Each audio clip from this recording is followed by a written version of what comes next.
En el capítulo 2 de los Hechos está el que yo denomino como Pentecostés samaritano en el capítulo 8 de los Hechos, y está el llamado por mi persona Pentecostés gentil que se encuentra en el capítulo 10 del mismo libro de los Hechos. Esos tres bautismos de poder en el Espíritu Santo tienen un denominador común. Las tres fueron obras que estaban recién comenzando. Recién comenzando estaba la obra entre el pueblo judío en el aposento alto, recién comenzando estaba la obra en el pueblo samaritano cuando les bautizó Dios con la imposición de manos apostólica, y recién comenzando estaba la obra entre el mundo gentil por medio del ministerio de San Pedro en la casa de Cornelio. Es decir, que los tres Pentecostés principales que aparecen en el libro de los Hechos tienen como denominador común que son obras que están recién comenzando. Claro, es lógico. El Señor, que supongo yo que reflexionará, o quizás la omnisciencia le impide reflexionar, no lo sé. Pero si Dios reflexionase, Dios diría: yo he dicho que mi poder es una pieza imprescindible para alcanzar mis propósitos. Y también he dicho que les he dado una medida de poder en promesas, pero que también les he dado medida de poder en dones. Pero para alcanzar la medida de poder en promesas hace falta madurez en la fe. Y para alcanzar la medida de poder en los dones hace falta fidelidad en el carácter. Pero ¡ay Dios! La obra judía, la obra samaritana y la obra gentil en este momento están recién iniciando. ¿Cómo les voy a pedir madurez? Oigan, ¿se le puede pedir madurez a alguien que está recién nacido? ¿Se le puede pedir fidelidad a alguien que apenas todavía es capaz de dominar su mente? En términos atléticos, ¿le podríamos pedir a un niño recién nacido que corriese los 100 metros lisos? Sería absurdo. Por eso Dios, sabiendo que el poder es imprescindible, dice a los recién nacidos: no les puedo exigir que accedan al poder en la promesa, ni que accedan al poder en el don. Me voy a inventar otro tercer canal para que estos puedan tener poder, porque sin poder no podrán terminar la tarea que les encomendé. Claro. Es por eso que en el aposento alto, cuando están reunidos los apóstoles, dice la Biblia que estando allí reunidos, obedientes al mandamiento que les dio el Señor: quedaros en Jerusalén, no empecéis la tarea, obedientes al mandamiento, están ahí esperando. Y dice que ahí esperando vino un viento como recio, un viento huracanado, recio. ¿Os ha gustado esto? Lo vuelvo a hacer. Si yo por contentaros a vosotros, fijaros. Un viento recio ha venido. Y dice que el viento recio ha llenado aquella casa y ha creado un estruendo sin igual. Yo me he preguntado alguna vez, intentando visualizar las Escrituras, ¿qué clase de viento recio sería? ¿Qué clase de estruendo no sería aquel que ha hecho posible que toda la ciudad de Jerusalén se congregase alrededor de aquel aposento alto? Escuchadme bien, el aposento alto era un edificio más de la ciudad de Jerusalén. Jerusalén era la capital de la nación de Israel. Imaginad Madrid, por hacerlo más cercano a nuestras mentes. Como Madrid es capital de España, así Jerusalén era capital de Israel. ¿Os imagináis que nosotros estuviésemos en un local de Madrid y viniese un viento recio y viniese un estruendo de tal dimensión que todo Madrid viniese a congregarse alrededor del edificio en el que estamos para preguntarnos qué ha pasado? ¿Qué pasó? ¿Qué clase de viento recio fue? ¿Qué clase de estruendo? ¿Saben ustedes que Jerusalén en aquella época, celebrando el día de Pentecostés, se encontraba cuadruplicado en su población? ¿Saben ustedes que en Jerusalén en aquel día estaban todos los judíos de la dispersión? Allí estaban todos, pero han escuchado el viento recio y también el estruendo y han dicho: algo raro está pasando, y se han ido todos. ¿Saben dónde podían estar todos? O casi todos en el templo, porque el templo era el edificio donde se celebraban las fiestas ceremonialmente hablando. Es decir, que el edificio es el templo es un edificio y el aposento alto es otro edificio. Los dos están en la ciudad de Jerusalén. Pero ahora hay un estruendo, y hay un viento recio que vacía el templo y llena las calles adyacentes del aposento alto. Cuando venga un bautismo con el Espíritu Santo, posiblemente las ceremonias de los templos se vacíen, pero nos pongamos alrededor del lugar donde se efectuó el movimiento. ¿Pueden ustedes imaginarse a todos los judíos dejando el templo para correr detrás del viento recio. Alguna vez yo he pensado, y esto sencillamente es un pensamiento, no tiene ningún valor, he pensado que el viento recio pasó primero por todas las calles de Jerusalén y que la gente de aquel viento iban siguiendo la dirección de él, hasta que aquel viento llegó al aposento alto, y cuando el viento llegó al aposento alto, entonces tuvo consecuencia el estruendo. Allí están todos atónitos. Quiero que me sigan en el pasaje. Allí están todos atónitos diciendo, ¿qué ha sido esto? Y ahora salen los apóstoles, los del vulgo y sin letras. Y dice la Biblia que han salido con lenguas de fuego repartidas sobre su cabeza. ¿Alguna vez habéis estado en una candela? ¿Sabéis lo que es una lengua de fuego? Eso es lo que llevaban en la cabeza. Una lengua de fuego, literal. Salen con una lengua de fuego. Y ahí están todos atónitos. Y lo más sorprendente es que de que salen investidos del poder de lo alto, con esa señal de una lengua de fuego en la cabeza, empiezan a hablar los del letra y sin vulgo, los del vulgo y sin letra, los académicamente analfabetos, empiezan a hablar en idiomas que ellos no han aprendido. Las lenguas que aparecen en el libro de los Hechos, capítulo 2, no son las mismas lenguas de las que habla San Pablo en Corintios. Las lenguas de Corintios es un idioma ininteligible del espíritu del hombre con el espíritu de Dios. Pero las lenguas que aparecen en Hechos, capítulo 2, son lenguas comprensibles. Es hablar un idioma extranjero sin haberlo aprendido. Es un milagro de Dios.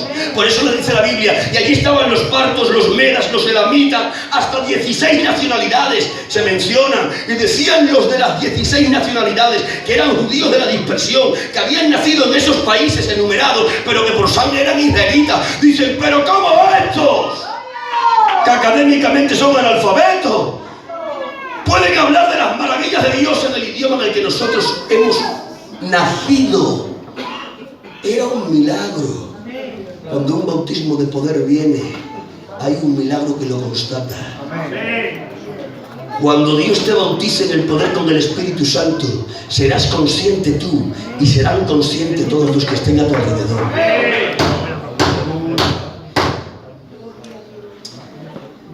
Hubo un poco de oposición, siempre hay oposición, Aun ante la evidencia más grande del poder de Dios, siempre hay un grupo que se opone. Y aparece un grupo allí oponiéndose y dice, ¿qué va? Que estos están ebrios. Y ahí se adelanta el apóstol San Pedro en defensa de sus consiervos. Y dando un paso adelante dice el apóstol, estos no están ebrios, En primer lugar porque es la hora tercera del día, y en segundo lugar es porque nosotros no acostumbramos a beber.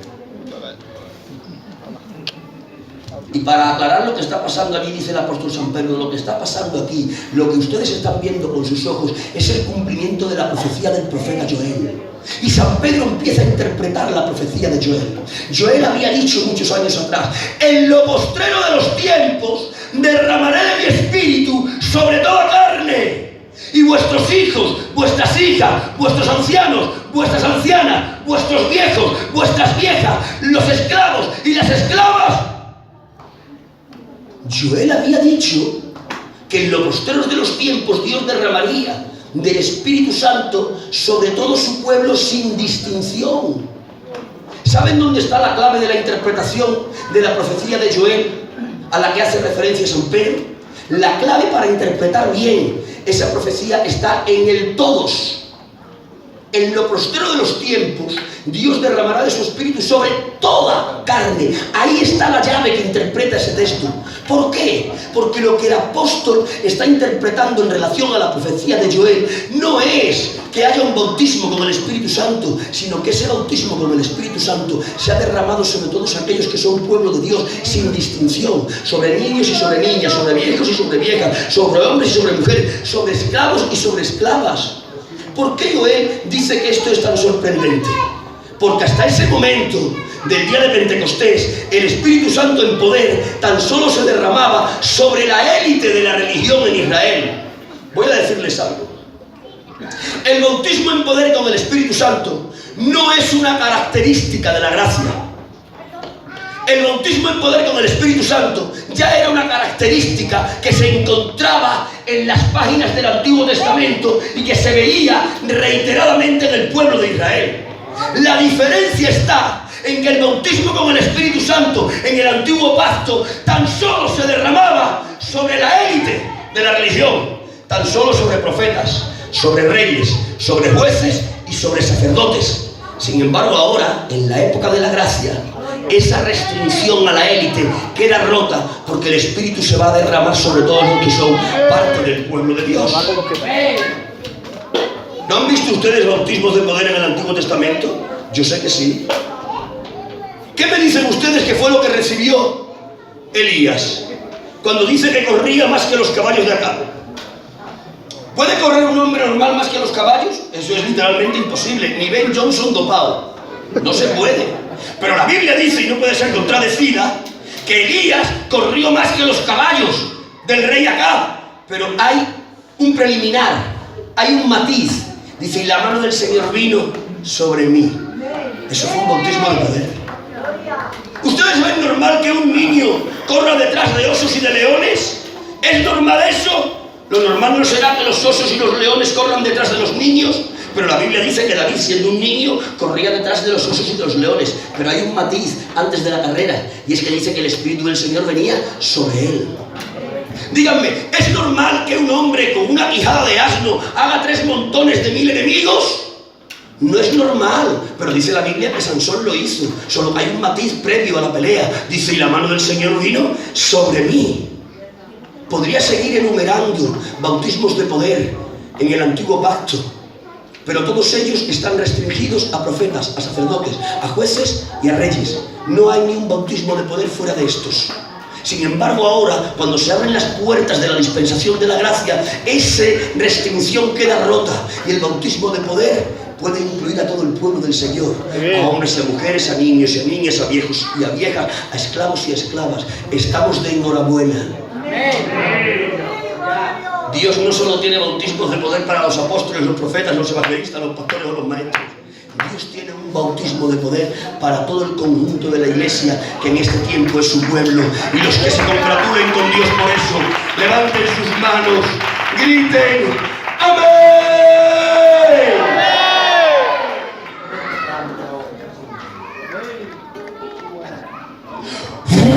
El viento recio, el estruendo, las lenguas de fuego repartidas sobre las cabezas, el idioma extranjero aprendido sin haber estudiado. Se abre el poder para todo el pueblo del Señor. Está a nuestro alcance. Corremos un poco en las páginas de la Sagrada Biblia, nos vamos al capítulo 8 del mismo libro de los Hechos y encontramos a aquel diácono que ha ascendido a evangelista, ha predicado, dice la Biblia, en Samaria, le han seguido prodigios y señales. Presten oído a esto. Dice que les ha bautizado en aguas. Síganme aquí. Les ha bautizado en aguas. Y después de eso, sujetándose a las autoridades establecidas, ha llamado a Jerusalén, si es que había móviles en aquel entonces, y ha dicho, apóstoles del Cordero, venid a ver la obra que Dios por mí está haciendo. Y han ido allí Pedro y Juan para revisar la obra. Qué bueno es sujetarse a las autoridades establecidas. Amén. No se envaneció el diácono que ahora era evangelista. Y fíjate que hacía cosas por él, ¿eh? Estaba abriendo una nación. Está predicando con una unción. Pone las manos en los enfermos y sanan, llama a los demonios, salen de los cuerpos, se bautizan en aguas a multitudes, reciben a Cristo de cientos en cientos. Si soy yo, me autodeclaro yo apóstol. Ahora voy a llamar yo a Luis, ahora voy a llamar yo a vosotros, a que vengáis aquí, vosotros, a tener parte conmigo. Pues aquí me quedo yo, esta es mi obra. Pero esta gente eran humildes, estos todavía eran humildes. Pero bueno, eso es otra predicación. Eran humildes todavía, estos eran humildes. Y entonces, como eran humildes, dicen, Pedro, Juan, venid a ver la obra. Y dice el texto, esto es lo realmente enigmático. Dice el texto, que cuando han llegado Pedro y Juan, ven a la iglesia de Samaria. Escuchen bien, ya son iglesia. Han recibido a Jesús como Salvador. Por lo tanto, son templos del Espíritu Santo. Y además ha quedado ratificado el nuevo nacimiento por el bautismo en aguas. Porque el bautismo en aguas no es otra cosa que la señal externa del nuevo nacimiento interno. Son una iglesia. Pero dice el texto que Pedro y Juan, como apóstoles del Cordero y para confirmar aquella obra, imponen las manos sobre los convertidos. Y dice que tras la imposición de manos, el Espíritu Santo vino sobre ellos. Oigan, pero no tenían ya el Espíritu Santo. Sí, para salvación. Pero esto era una venida del Espíritu Santo para impartirles poder. Muy bien. Corran conmigo un poco más las páginas de la Biblia y vengan al capítulo 10, en la casa de Cornelio. Ya ha llegado San Pedro con unos cuantos y se ha puesto a predicar. a los gentiles. Y dice que mientras que predicaba, predicando, el Espíritu Santo vino sobre ellos. Y San Pedro se asombra y dice: ay madre, que les está pasando lo mismo que a nosotros al principio. Estaban hablando en lenguas desconocidas. San Pedro llega a Jerusalén y la iglesia institucionalizada, madre con las iglesias institucionalizadas, le hacen una reunión a San Pedro. Se pega a nosotros, enséñate una reunión. Una reunión. Una reunión.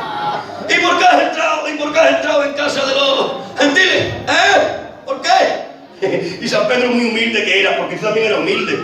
Estamos hablando de San Pedro, del líder natural de los 12. Le hace una reunión y accede. Le preguntan y contesta.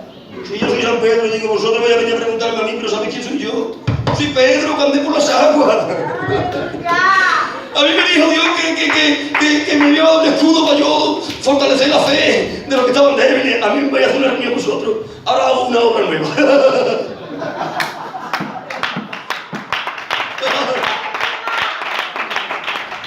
Si yo soy Pedro, una obra nueva. Pero no, es que Pedro era humilde. Oiga, yo no sé por qué os digo tanto esto, pero os lo voy a decir. Hay que ser humildes.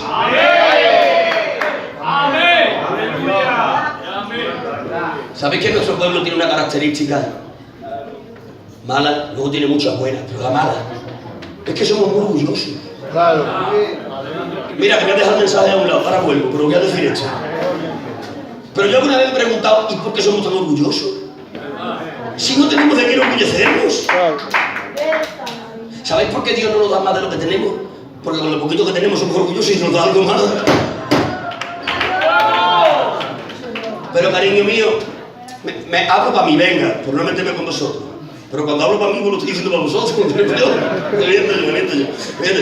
Lolo, que no tienes nada para enorgullecerte, pero que eres muy orgulloso, Lolo. Pero ¿cómo se puede ser orgulloso sin tener nada de qué enorgullecerse? Ustedes sabéis que mi apellido no es mío. Yo mi apellido Arencón. No lo habéis escuchado nunca, ya lo sé. Procede de Francia. Y a veces me jacto mucho, ¿sabes? A mi familia le llaman los herreros, porque se dedicaban a las fraguas, los antiguos. Y yo muchas veces digo, ¡vivan los herreros! Y digo, soy de los arencones. Pero un día Dios me dijo, mira, ignorante, ven, que te voy a contar una cosa. Te voy a contar una cosa de tu pueblo. Palabra, me dijo. Cuando digo me dijo Dios, ya sabéis la forma que lo digo. Me dijo Dios, te voy a contar una cosa de tu pueblo. Ese apellido que tú tienes no es tuyo, procede de Francia. Se pronuncia Arenjo. Y no es del clan, no es de gitanos. Un apellido de payos. Lo que pasa es que tus antepasados recibieron persecución y se les obligó a dejar de ser nómadas para hacerse sedentarios. Y se les obligó a dejar su lengua para adquirir la lengua del país. Y se les obligó a dejar sus apellidos y a adquirir apellidos propios del país en el que vivían. Ninguno de nuestros apellidos son nuestros. Mira que nos enorgullecemos, ¿eh? Me dijo Dios, no tienes ni apellido del que enorgullecerte. Muy bueno. Vamos a ser un poco humildes. La humildad es característica cristiana. Amén. El orgullo es una obra de la carne. Amén.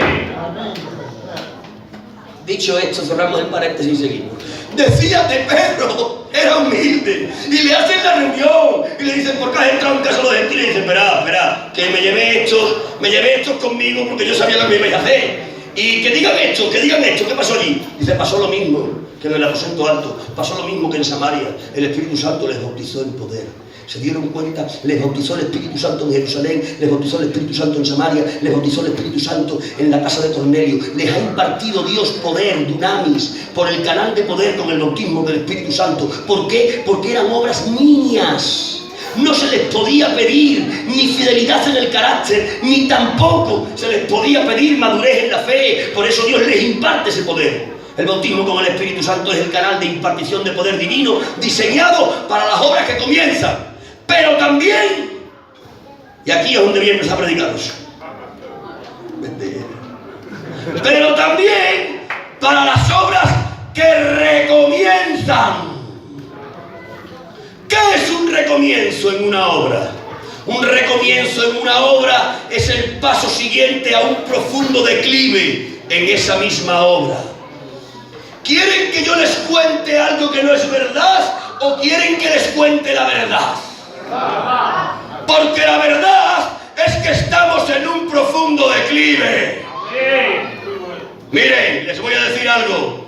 La suciedad sigue siendo suciedad aun cuando está debajo de la alfombra.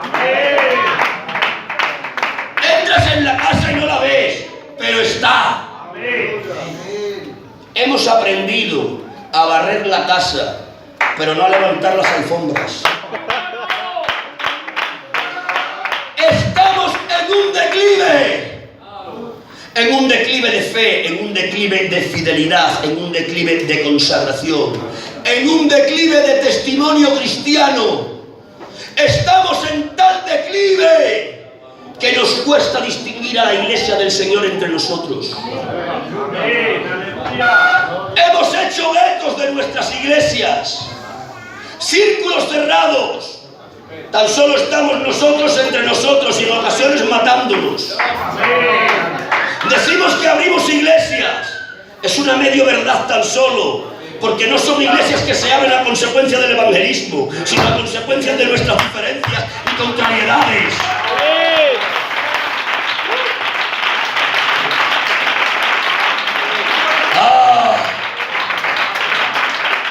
Estamos en un profundo declive. Pero escúchenme bien, déjenme enseñarles la parte positiva del mal.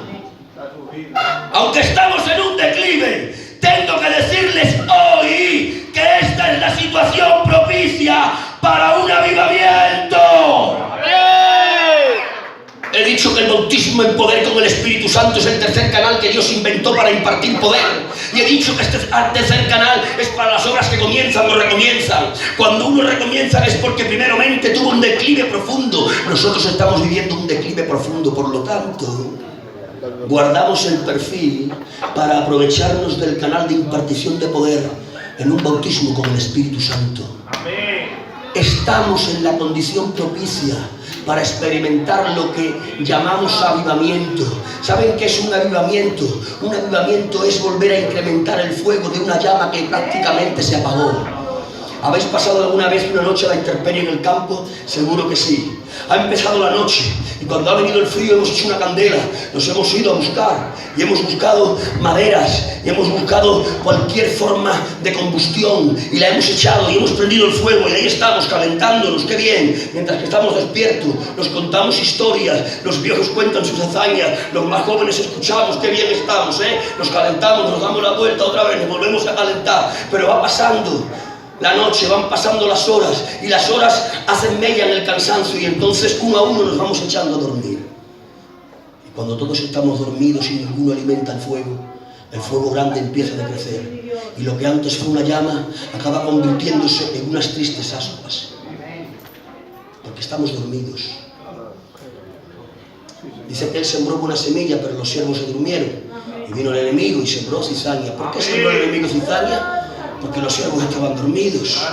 Como nos hemos dormido, el fuego grande se convirtió en ascuas. Pero qué bien que en mitad del mal aparece lo bueno. Estando dormidos en mitad del campo, el frío nos ha despertado. ¡Qué frío! Porque ya no hay candela.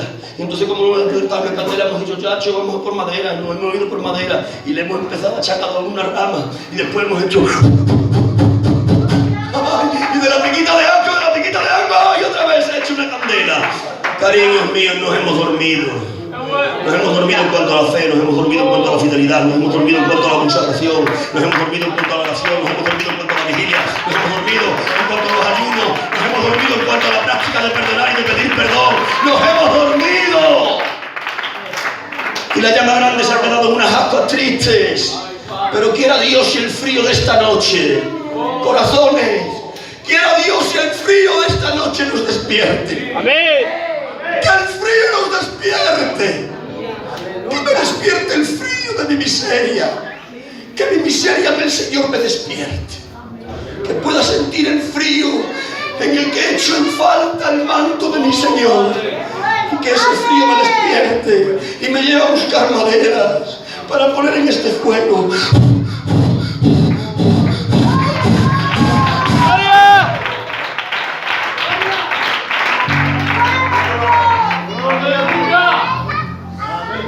Dios nos ayude.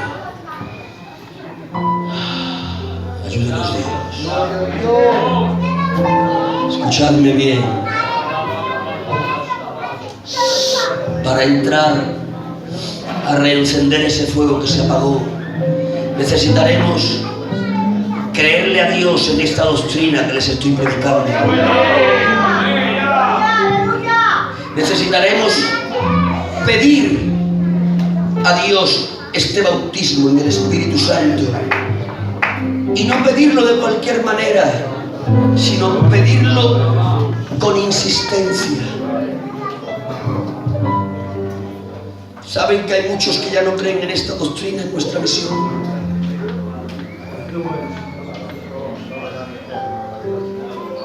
Hay que creerle a esta doctrina, he dicho. Hay que pedir y hay que hacerlo con insistencia.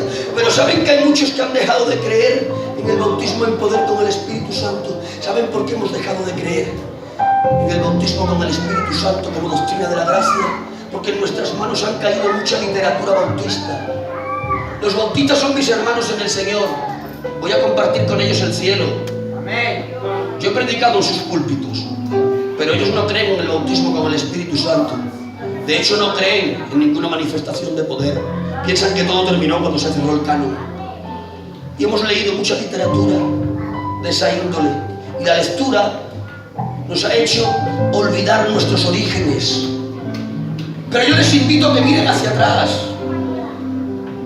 Hay un pequeño libro que no sé si seguirá editándose, que escribió el hermano Pelele. Era así, pequeñito, yo le tengo en la casa. No sé cuántas veces le he leído. No alcanzan a ser más de 45 páginas, pero son 45 páginas que hablan de los comienzos de esta obra. En cada una de esas páginas se puede ver que cada vez que la obra del Señor empezó en una provincia de España, en nuestro pueblo, empezó con un bautismo de poder en el Espíritu Santo. Tú puedes ser testigo de eso. Lo contaba el hermano que ya está con el Señor, y hablaba de bautismos en poder en Santander y en Valladolid y en Aranda. Bautismos de poder en cada lugar donde la obra principiaba. Pero si salimos de nuestras fronteras y nos vamos a la vecina Portugal, yo estaba en Portugal predicando. Estaba predicando en la primera iglesia que hubo en Portugal. La vio el hermano Emiliano que está con el Señor. Y me contaban los portugueses y me dijeron: esto se abrió con un bautismo de poder. Había una niña que acabó siendo su nuera, conoces tú la historia como yo.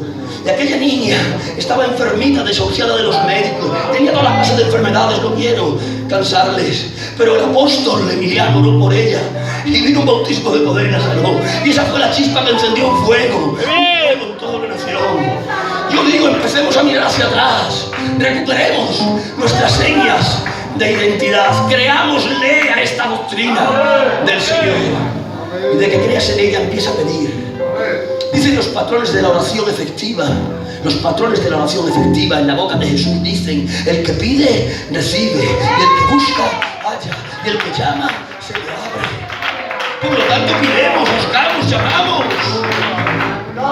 Pero si ustedes analizasen los verbos del capítulo 11 de Lucas, pedir, buscar y llamar, si los analizasen en su original, se darían cuenta que el tiempo verbal de cada uno de esos tres verbos es un presente continuo. Se tenían que haber traducido: pedid y seguid pidiendo, buscad y seguid buscando, llamad y seguid llamando.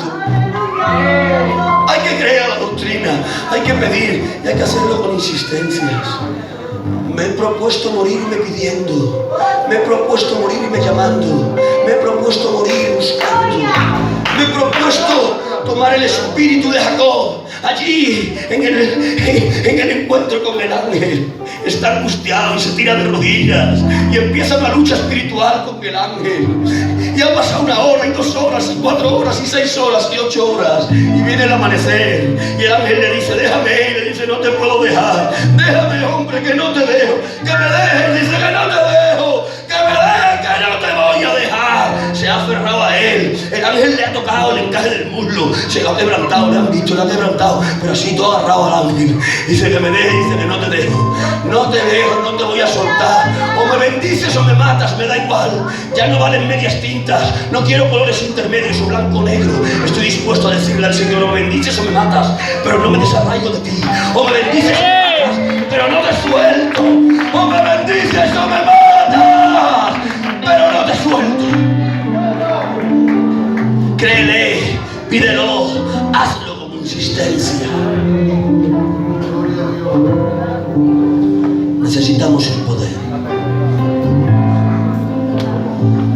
Voy a terminar con esto. Capítulo 11 del Evangelio según San Lucas, verso 13 en adelante.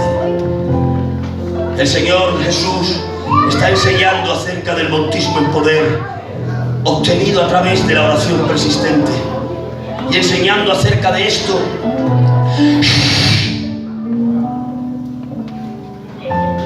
Enseñando acerca de esto, nuestro amado Señor Jesucristo usa una ilustración para hacerlo comprensible. Una ilustración en la que aparece un padre malo y un hijo pedigüeño. El padre es un padre malo, así lo define Jesús. Dice, es un padre malo. Si cualquiera de vosotros a ese padre malo le va a pedir un pescado, le da una piedra.